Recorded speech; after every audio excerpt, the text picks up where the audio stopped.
ఉందా, విడిగా పోటీ చేస్తుందా? విడిగా పోటీ చేస్తే వైఎస్ఆర్ కాంగ్రెస్కు షర్మిల పైన విమర్శలు చేయాల్సిన అవసరం కూడా ఉండదు. ఎందుకంటే అప్పుడు వైఎస్ఆర్ కాంగ్రెస్ ప్రధాన ప్రత్యర్థి షర్మిల కాదు, కాంగ్రెస్ కాదు. ప్రధాన ప్రత్యర్థి టీడీపీ, జనసేన. ఒక రకంగా టీడీపీ, జనసేన, బీజేపీ కూటమిగా పోటీ చేసి షర్మిల నాయకత్వంలో కాంగ్రెస్ విడిగా పోటీ చేస్తే జగన్మోహన్ రెడ్డికి లాభమే తప్ప నష్టం లేదు. ఎందుకంటే ఆమె ఏ మేరకైనా ప్రభుత్వ వ్యతిరేక ఓటు చీలిస్తే, అంటే వైఎస్ఆర్ కాంగ్రెస్ అనుకూల ఓటు చీలిస్తే నష్టం. కానీ ప్రధాన ప్లేయర్గా లేనప్పుడు వైఎస్ఆర్ కాంగ్రెస్ పార్టీ అనుకూల ఓటు చీలుస్తుందా, ప్రభుత్వ వ్యతిరేక ఓటు చీలుస్తుందా అనే స్పష్టత లేనప్పుడు అనవసరంగా అటాక్ చేయరు. ఎప్పుడు అటాక్ చేస్తారంటే వైఎస్ఆర్ కాంగ్రెస్ ఓటే ఎంతో కొంత ఆమె తీసుకుంటుంది అనుకున్నప్పుడు మాత్రం అటాక్ చేస్తారు. ఎందుకంటే అది పార్టీకి నష్టం కనుక. రాజకీయాల్లో అటాక్ అనేది నష్టమైనప్పుడు మాత్రమే చేస్తారు. అప్పటిదాకా జనరల్గా విమర్శించరు, సో జనరల్గా ప్రశ్నించరు కూడా.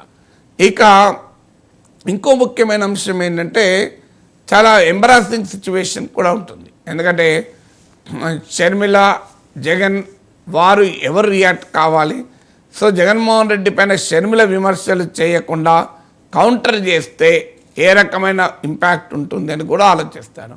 సో అన్నిటికీ మించి షర్మిల విషయంలో జగన్మోహన్ రెడ్డి వ్యూహం ఇప్పటికే అర్థమైంది.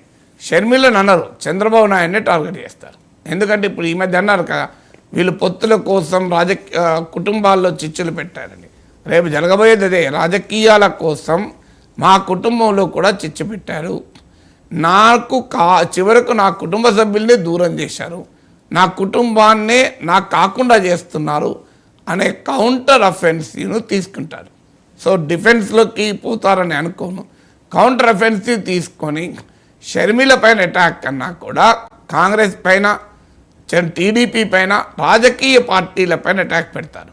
అంటే మా కుటుంబంలో చిచ్చు పెట్టి మా కుటుంబాన్ని నాకు కాకుండా చేసి నన్ను ఏకాకి చేశారు, అయినా నేను మీ బిడ్డను, ఇన్ని లక్షల కోట్లాది మంది బిడ్డలు ఉండగా నేను ఏకాకి ఎట్లయితాను? మీరంతా నా చెల్లెళ్ళు కారా? మీరంతా నా అక్కలు కారా? మీరంతా నా అమ్మలు కారా, అవ్వలు కారా? మీరుండగా నాకు ఒక్క చెల్లితో ఏం పని అని అంటారు. నాకు ఇంతమంది కోటి మంది చెల్లెళ్ళు ఉండగా అని. సో జరగబోయే రాజకీయం అలాగే ఉంటుంది. అంటే ఒక డిసడ్వాంటేజ్, ఒక తత్వవేత్త అంటాడు, turn the disadvantage into advantage అని. అంటే షర్మిల ప్రత్యర్థి రాజకీయ శిబిరంలో ఉండడం డిసడ్వాంటేజ్, దాన్ని అడ్వాంటేజ్గా మార్చుకోవడం సెంటిమెంట్. నాకు ఒక్క చెల్లి కాదు, కోటి మంది చెల్లెళ్ళు, మీరంతా చెల్లెళ్ళు కాదా? నాకు ఒక్క చెల్లి నాకు వ్యతిరేకంగా మాట్లాడవచ్చు, కానీ నాకు కోటి చెల్లెళ్ళ దీవెన ఉన్నంత కాలం నాకేం కాదు అని ఒక సెంటిమెంట్ ప్రయోగం కూడా జరగవచ్చు. Right sir. అదృష్టం ఏమో కానీ సార్, నిన్న షర్మిల కాంగ్రెస్లోకి జాయిన్ అవ్వడం, అదే సమయంలో జగన్మోహన్ రెడ్డి కేసీఆర్కు పరామర్శకు వెళ్ళడం, బీఆర్ఎస్ చీఫ్ కేసీఆర్తో ఏపీ సీఎం జగన్ భేటీని మర్యాదపూర్వక భేటీ అని చెప్పి ఒక సెక్షన్ ఆఫ్ మీడియా చెప్తూ ఉంటే, కాదు సలహాలు తీసుకోవడానికి, అప్రమత్తం చేయడానికి మాత్రం పిలిచారు, రాజకీయ భేటీ అని చెప్పి మరో పత్రిక రాసింది సార్. ఆ రెండు పత్రికల్లో వచ్చిన వార్తల్ని నేను ఒకసారి ప్రేక్షకులకు చదివి వినిపిస్తాను. కేసీఆర్కు వైఎస్ జగన్ పరామర్శ, ప్రమాదం, సర్జరీ గురించి అడిగి తెలుసుకున్న ఏపీ సీఎం, ప్రస్తుత ఆరోగ్య పరిస్థితి పైన ఆరా. మరో పత్రికలో వచ్చింది సార్, చివరి దాకా బయటపడరు జాగ్రత్త, జగన్ అప్రమత్తం చేసిన కేసీఆర్ బీఆర్ఎస్ చీఫ్తో